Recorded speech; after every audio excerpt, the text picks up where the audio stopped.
Nakita niyo ba yung balbas ko, guys? Kasi yan ang pangakit ko kay baby. O, diba? Yan tunay na pangyayari.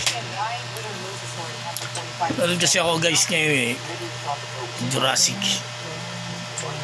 pinapanood ko, guys. O, diba? Jurassic Egg.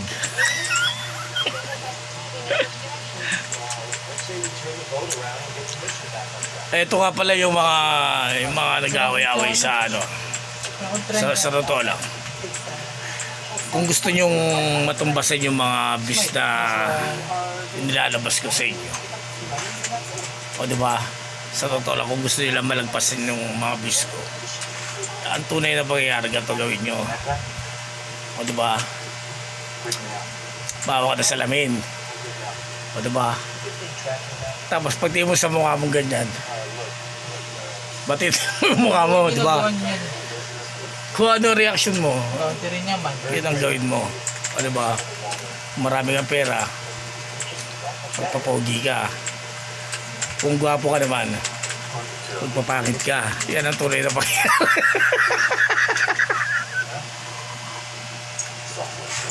Suggestion ko lang yun. O diba? O diba? Ano nga pala ito, shoutout nga pala sa ano, sa mga ka-US Army ko dyan. O diba? Yan ang tunay na pangyayari. Na-miss nyo ba ako, guys? Did you miss me? Masira sa television, baby, are you there?